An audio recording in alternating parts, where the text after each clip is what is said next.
Sapod kita sa light them with my word, ang sinimana nga pagpambit sa kinabuhi sa layko. Ang atong batbaton karon mao ang ato ang ebanghelyo kinutlo kang Mateo 5 versikulo 13 hangtod sa 16. Brothers and sisters, mao man kani ang ato ang popular kayo, famous kayo nga kanang study o ebanghelyo mo ang pagkaasin o ang pagka kanang iwag or light o dili ato bata para paghimaya sa ato ang Ginoo. So brothers and sisters, nagsunod ba kini sa Sermon on the Mount or katunto ang Beatitude o pagkabulahan? So kaning atong ebanghelyo mo ang gihatag sa ato ang Ginoo para kananang ihatag niya, i-describe niya og unsa ba gyud ang ato ang interior nga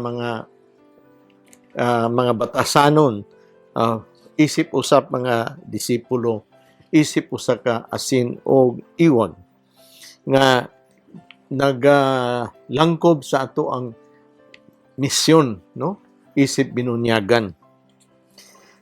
Kita gitawag man nga ato ang sabton unsay but pasabot ni Hesus niini nga pagkaasin o pagkaiwag o pagka kanang light, no? Kanang ang suga. Ug atong tan-awon sa ato ang pagka-Kristiyanos nga mga saksi ug unsay but pasabot ini nga kinabuhi nga atong pagapuy-on para sa katapusan atong mahimaya ang atong amahan dito sa langit. Kaning mga hagit, brothers and sisters, kung atong madunggan kaning pagka-asin o pagkaiwag, unsay ato ang paghunahuna, unsay ato ang pagabuhaton. Dili lang kani basta nga kanana ang gingalan kanato but gitawag kani ingon siya, you are the salt and the light of the world. Moadto kita sa ebanghelyo. Kamo ang mga asin sa katawhan. Kung ang asin kawad-an ug iyang kaparat unsaon pa man pagbalik sa kaparat niini kini wala nay kapuslanan ug angay nga ilabay na lang ug tunob-tunuban sa mga tao. Si Jesus naghatag og ehemplo og panag-ingnan, no? Ordinaryo kayo nga imahin pagkaasin o pagkaiwag para iyang ihatag kanato ang iyang mensahe sa ato ang kinabuhi ug unsa magyud ang kamatuoran para kita mausab ang atong hanuna, atong kasing-kasing ug ato ang kinabuhi mismo. Unsa may but pasabot pagkaasin ug pagkaiwag para itudlo po nato sa uban ug gawas sa ato ang pagsunod sa ato ang Ginoo para kita mausab sa ato ang kaugalingon nga mga kinabuhi para kita makapahimutan sa Ginoo, maandam kita dito sa iyang kingharian.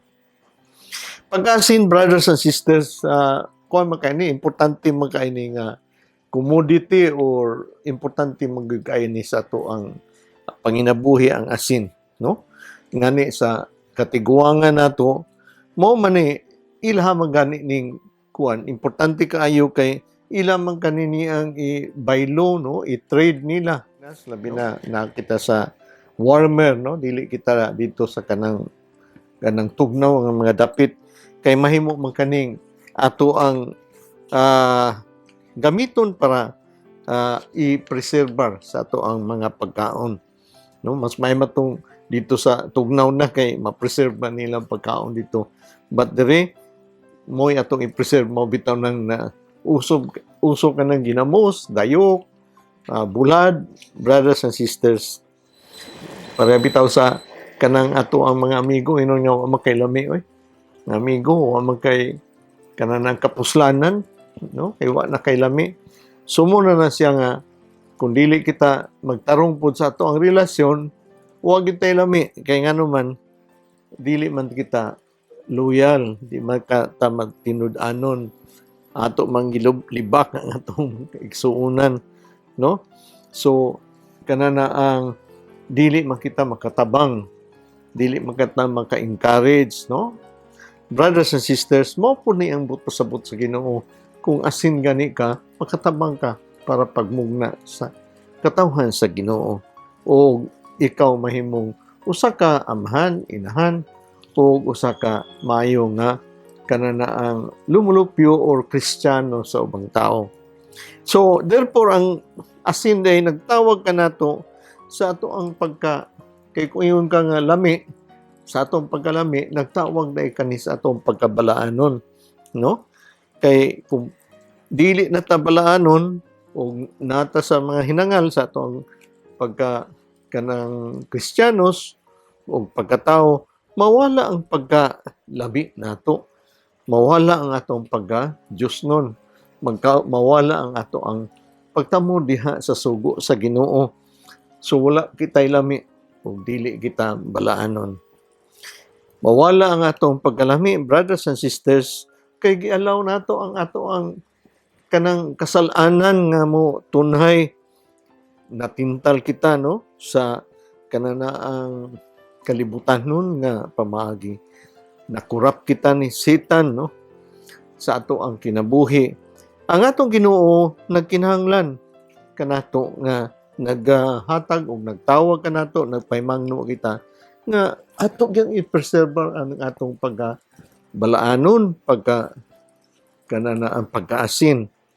So pinaagi sa ato ang kinabuhi ug ato gyung i-reject ang ato ang isalikway gyud nato ang sala. Dili lang tungod sa ato but tungod pod sa ubang tao. After all, mao man gikinahanglan sa Ginoo kanato para kita mahilangin. So brothers and sisters, mangutana kita unsa may nakaaghat kanato ngano man nga dili magkitalami, ngano man nga naa pa man gihapit sa atong comfort zone, sa ato ang kahadlok, sa ato ang mga tawhanon nga pamaagi. Unsa man ang mga ginabuhat nato karon nga ngano man ang atong pagtuo, wa na may lami. Ngano man, unsa man ay naitabo sa ato ang pagampo, sa atong relasyon sa Ginoo. Ang atong kanunay pagsimba, unsa may epekto, di ay. Brothers and sisters, mao kani ang mga pangutana, no? Sa versikulo 14, kamo ang kahayag sa kalibutan, ang siyudad nga nahimutang sa bungtod, dili gayud matago, ang siyudad nga mahimutang sa hangtod dili sa bungtod dili gayud matago kun dili ibutang gayud kini sa tungtunganan aron maghatag og kahayag sa tanan nga anaa sa balay. So brothers and sisters, ang kahayag, no, ang pag-iwag og kahayag mao kani ang another nga identity, no? Ang gusto sa Ginoo nga kita unta ma-identified nini o makita niya nga kita mao ang mga kahayag. Kay mao man ni ang tawag sa Ginoo nga kanana ang saksi nga makita gayud sa katawhan. Dili ingon nga itago, no? Dili gyud nga kanana ang magtakuban kita, no? Dili ikaulaw nato ang atong pagka-Kristiyanos. But ang ato ipakita ang ato ang kaayo, no? Nayusahay sa atong opisina kay kusog man kayo ang isupi. Ang isupi grabe man kayo ang mga green jokes ug mga marites. So may lang kita og kahayag lang kita sa ubang tao na diha sulod simbahan but sa gawas dili na. Brothers and sisters, kay mo apil naman kita, no? So sa kakaraanan ang gani kaning lampara, no, naghatag kaning kanana ang ihang importante gayud kay dili man makatrabaho biya sa kangit-ngit, dili ka makabuhat og mga butang imong buhaton diha sa gabi kung walay kahayag. So mo ni nakapaghat nato nga kita kananaang makalihok ni sa kangit-ngit tungod sa atong kahayag, no? Makalihok na kita sa kalisod sa panahon. Daghan nga mga problema ug uban pa nga mga hagit sa kinabuhi kung kita kahayag dili lang sa atong kaugalingon, nagsalig kita sa Ginoo sa iyang kahayag usab, but mahimo kitang kahayag sa ubang tao, brothers and sisters. Kaya ang kahayag nagpasabot man og kamatuoran og kaayo sa ato ang Ginoo ug tahom gayud sa kinabuhi, no? Bisan tuod sa problema nagpalibot ka nato ang kinabuhi, maday gihapon nato kay naa ang Ginoo tungod sa kakahayag nato ug kahayag gikan sa ato ang Ginoo.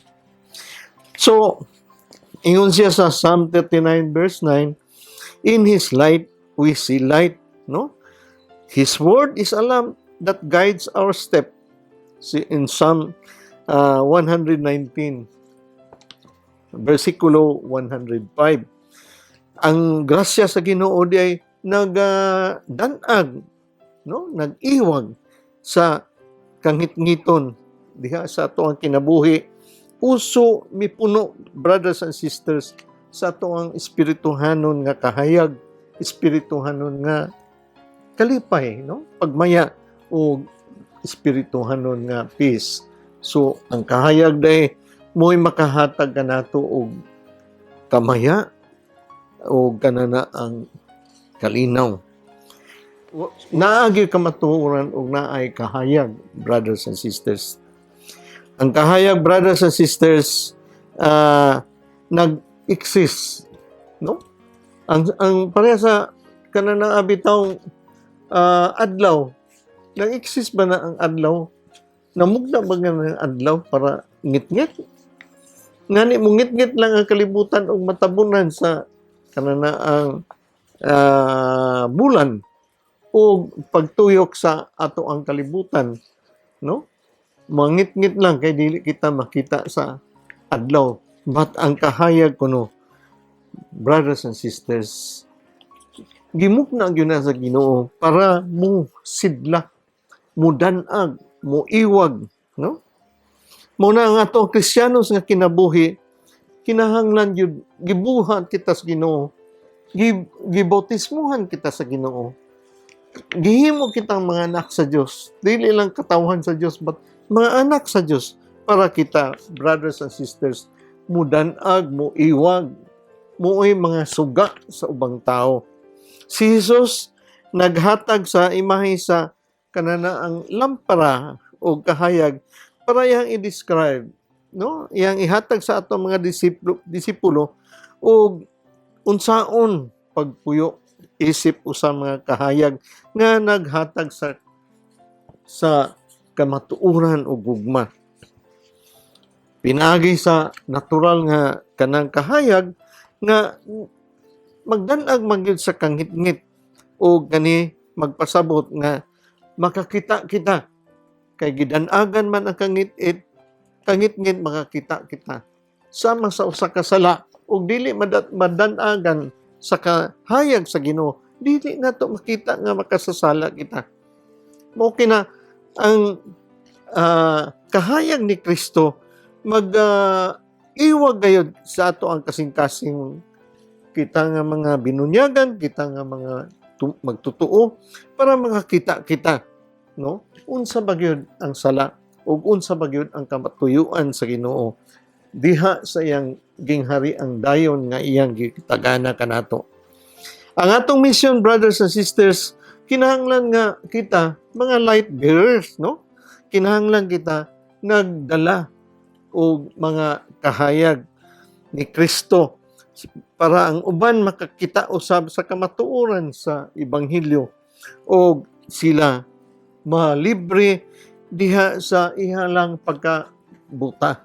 Malibre sila sa kanana ang pagkabuta sa kasalanan o kanang linlang diha sa Satanas. So muna, brothers and sisters, nga mangutana kita, ang ato bang kahayag atong giipigan, gibutang nato sa ubos, ug wala nato gibutang sa diha gipasundayag nato, gihatag nato sa uban libre para sila makakita sa Ginoo. Ato bang gitaguan kay mahadlok kitag sawayon sa atong pagka-Kristiyanos, or basig dili kita kagustuhan sa atong mga uban po kauban o sa atong pamilya o bugal-bugalan kita. So brothers and sisters, asa man ay ang Ginoo, brothers and sisters, nining tanan? Asa man po ang Ginoo di ay diha sa atong relasyon, sa ato ang pag-istorya, sa ato ang pagka kanana ang matinud-anon, ato ang pureness, ato ang kasing-kasing, or asa man di ay nga magpatunhay ta sa ato ang garbo, dili kita makapasaylo, asa man atong pasensya. So muna siya nga, asa man ato ang kanang iwag, asa man ato ang kahayag. So sa versikulo 16, busa sa samang paagi, ipadanag ang inyong kahayag at tubangan sa mga tao aron makita nila ang inyong mga maayong buhat mayong buhat ug daygon nila ang inyong amahan nga naa sa langit. So brothers and sisters, mao ni ang maayong mga buluhaton nato, no? Dili ngayon nga gibuhat nato kining tanan, mahimo kitang asin og kahayag para i-advertise nato atong kagalingon. Kinahanglan kita mga saksi sa ato ang Ginoo nga makadala kita dito sa uban. Di man siguro ta makadala sa uban o magpasigarbo kita, magpasiatab kita sa ato ang kaugalingon. Munang giasin kita o giiwag, gimo kitang iwag o kahayag kay nganuman para ang Ginoo mag-glorify nato, no? Ang kahimayaan sa Ginoo atong matunhay diha sa atong kasing-kasing sa atong misyon hangtod sa kahangturan pag-abot niya. So, ang mayong buhat, klaro magyud kay ni mga aksyon nato, brothers and sisters, makita magyud nato sa atong pagkamanggihatagon, no? Sa ato ang paghatag og hustisya sa uban, no? Sila tao man, dili man sila angayan nga di nato tabangan, kay sila mga anak man sa Dios. Kinahanglan atong ihatag nato ang ato ang mga kanana ang pagtabang po sa ila. Mo kani ang hustisya nila kay anak po sila sa Dios. Kay kita naa hatagan nato sila, tabangan nato, tudluan nato sila. Isangyaw nato ang maayong balita para kanila. Ug makasasala sila, kinahanglan ang kaayo sa Ginoo, ang kananaang pagka maluluyon sa Ginoo, ihatag ka nato. Ug ihatag nato ang respeto kanila. Diha sa ato ang pagkamatinud-anon, di nato sila bugal-bugalan, dili nato sila pahimuslan, no? Mo kani ang atong pagtuo nga kahayag yun ug asin yun sa uban. Kisay atong gi-glorify ang atong Ginoo. Kita unta ang mga disipulo nga naa sa misyon, mahimo kita untang mga kanang window ba, kanang ang mga bintana diha ni Kristo sa ato ang Ginoo. Dili lang nga billboard nga sulatanan lang nga mo na inyong buhaton mo kani window gyud nga makita nila sa ato ang kinabuhi, no? Mo na in Matthew 6 verse 1 nag-istorya man ni nga doing good, no? Doing good kanana is not really kanana to be seen by others, but ang ato ang Ginoo mo'y makita. Muna nag-warning ang ato ang Ginoong Hesukristo, dili lang makita sa mga tao, but ang Ginoo makita. Mao na in Matthew chapter 5 verse 16 is not about vanity or paghinambog, pagpasiatab. It is about kita balaanon, makita gayud nila sa atong example. Makita gayud ang Ginoo kanato. Manghinumot gayud kita o Ginoo. Dili kita makita nga kita ang nagbuhat, but ang Ginoo ang iyang kamot, iyang tiil, iyang lawas o uban pa nga ihang pag-atiman, pag-amuma, no? Pag-encourage sa uban ang Ginoo makita diha kanato. Brothers and sisters, muna nga gipangutana kita nga ang ato bang kinabuhi karon kung imong tan-awon nakapaaghat bang sa uban nga mapasalamaton sa Ginoo tungod kay naa ka? O ang Ginoo ilahang gidahig tungod sa imong buhat? Asa man ang ato ang maayong trabaho? So brothers and sisters, kani ang hagit kanato.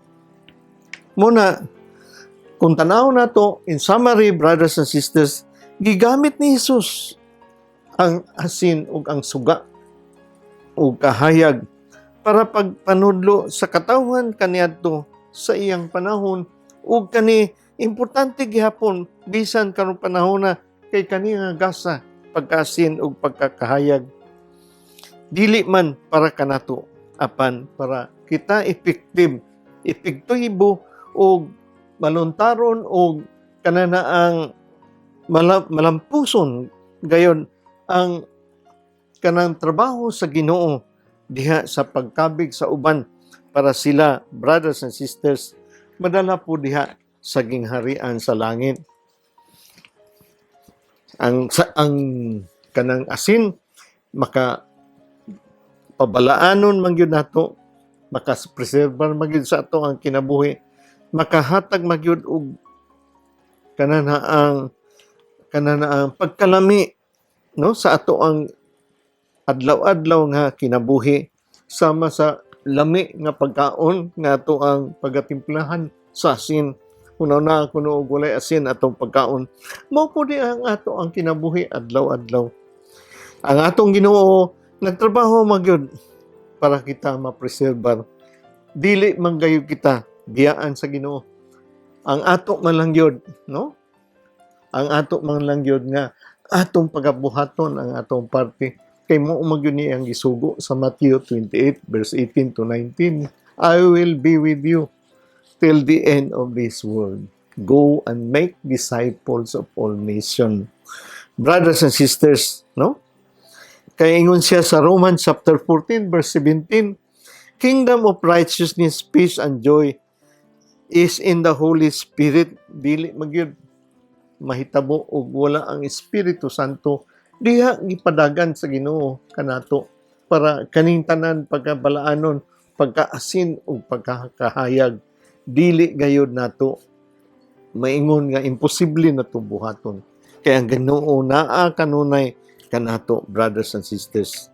God is calling us to use this life that salt and light becomes useful agent of change and it is visible sa atong kaugalingon. And finally, brothers and sisters, ang pagkakahayag o pagkaasin, ang Ginoo makanunayon nga nagtawag kanato para tabangan nato katong mga kabos, espirituhanon, katong naabuso, katong gi-exploit o kananaang gutom, no, sa atong pag-atiman. And gi-remind kita, brothers and sisters, nga ang kamatuoran gayod mao kani ang salt, no?